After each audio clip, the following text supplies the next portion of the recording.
My subject this time will be about an evangelical mayor who proclaimed Gay Pride Week in central Alberta.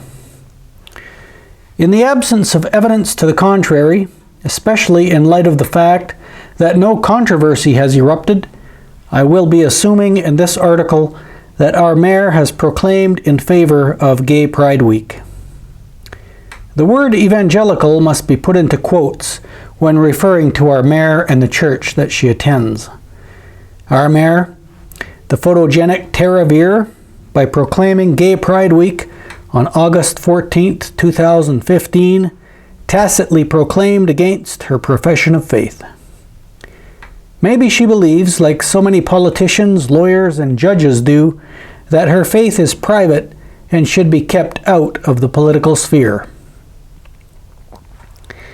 But even over at the limp, lifeless, spiritless church that she attends, you may hear the pastor say that spiritual life should permeate the whole of a Christian's walk.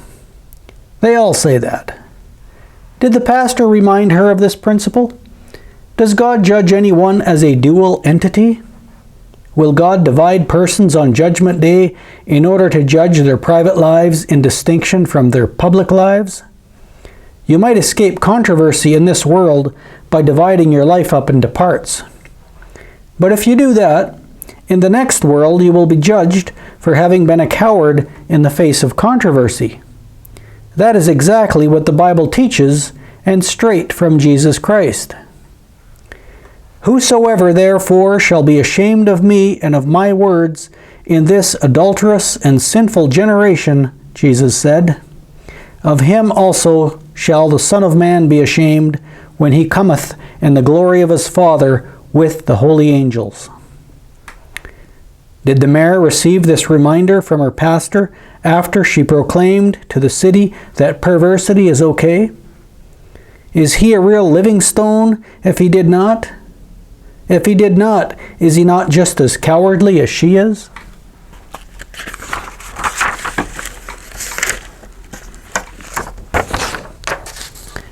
John the Baptist reproved Herod for his sexual indiscretions and was beheaded for his boldness.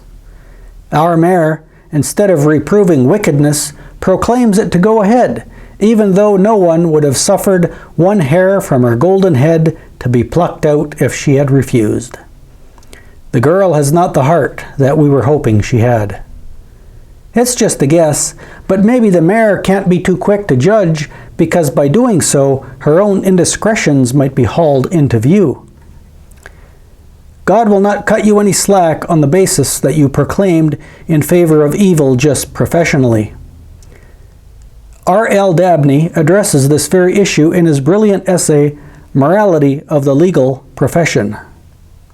Let every man rest assured, he warns, that God's claims over his moral creatures are absolutely inevitable. He will not be cheated of satisfaction to his outraged law by the plea that the wrong was done professionally. Since I wrote this article, I have read that maybe it was the deputy mayor that did the actual proclamation.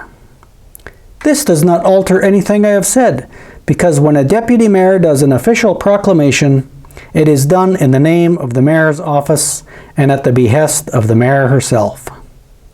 Indeed, if the mayor appointed her deputy to do the dirty work, that is even worse than if she had done it herself.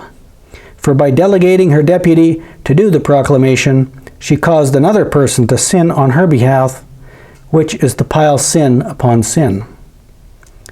And it is just another species of cowardice that she will have to answer to God for. This has been a puritanical opinion on a so-called Christian mayor who proclaimed in favor of Gay Pride Week in a so-called Bible Belt. As usual, I have more to say on my topic than what I state in my monologue. The full-blown article may be accessed by the link in the description box.